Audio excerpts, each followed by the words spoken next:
Bonjour, aujourd'hui on va faire un laboratoire avec une pomme de terre. En fait, on va aller voir le phénomène qu'on a appris ensemble, donc qui est l'osmose et la diffusion.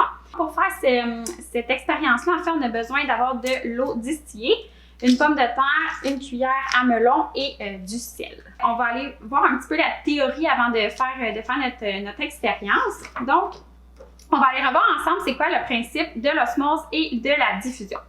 Donc, je tiens à vous rappeler que le principe de l'osmose, en fait, c'est un déplacement de solvant.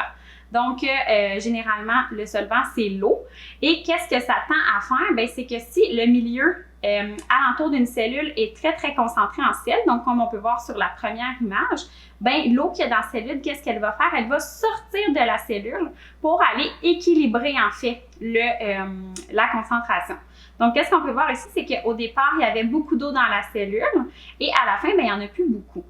Donc, ça, c'est le principe d'osmose. C'est qu'est-ce qu'on va utiliser aujourd'hui. L'osmose, c'est comme on avait parlé en classe, quand on mange très salé puis on ressent la soif.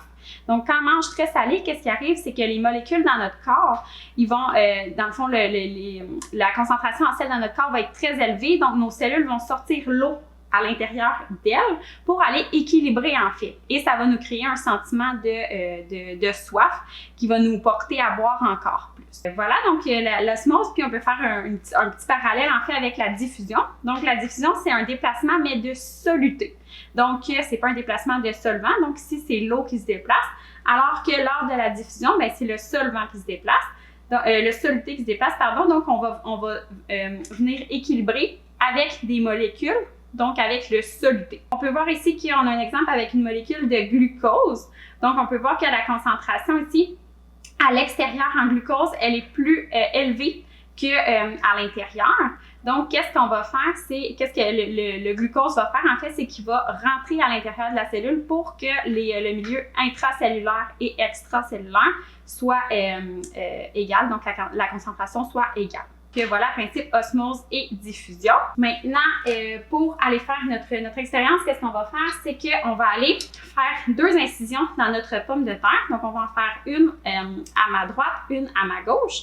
Dans une, on va aller mettre de l'eau distillée et dans l'autre, on va aller mettre du sel. On va devoir attendre 45 minutes pour voir qu'est-ce qui va se passer. Donc, je vous laisse émettre votre hypothèse. Donc, qu'est-ce que vous pensez qui va arriver au bout de ces 45 minutes-là? Assurez-vous que votre pomme de terre est bien stable sur la surface parce qu'on doit la laisser 45 minutes, donc pour pas qu'elle tombe.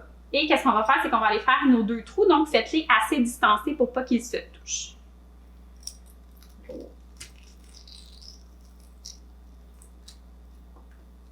Le premier.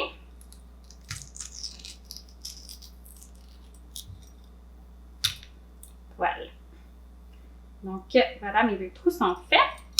Maintenant, dans un, je vais mettre du sel et dans l'autre, je vais mettre de l'eau distillée. Pourquoi on met de l'eau distillée? En fait, c'est parce que l'eau du robinet, elle peut contenir du sel, alors que de l'eau distillée, bien, il n'y aura pas de sel à l'intérieur et ça pourrait venir fausser notre expérience. Donc, on va prendre le trou qui est à ma droite. Ici, on va mettre de l'eau distillée que j'ai mis ici dans mon petit bécher pour que ça se mette mieux à l'intérieur. Donc, voilà. Et on va mettre le sel en fait dans l'autre.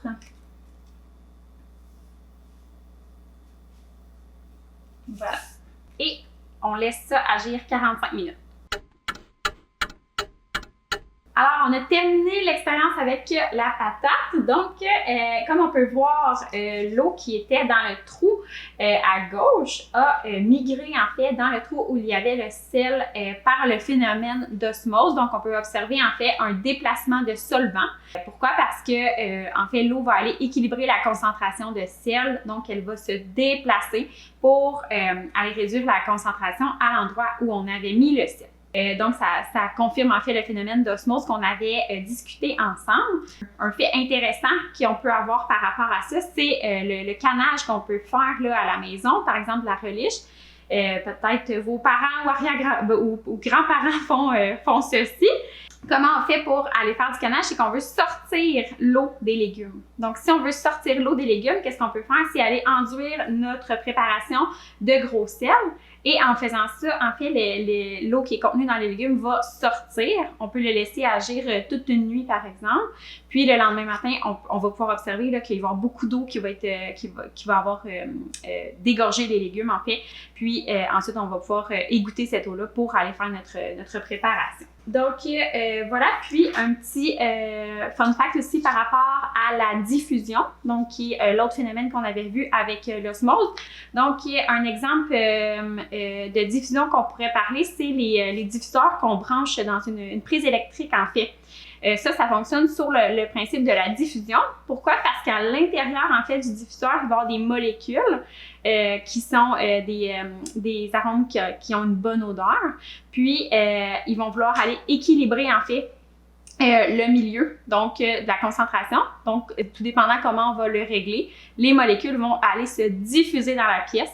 Donc, pour vous donner un exemple de la diffusion, vu qu'on avait vu un exemple de l'osmose. Donc, sur ce, j'espère que l'osmose et la diffusion ne sont plus un secret pour vous. Puis, je vous souhaite une belle journée!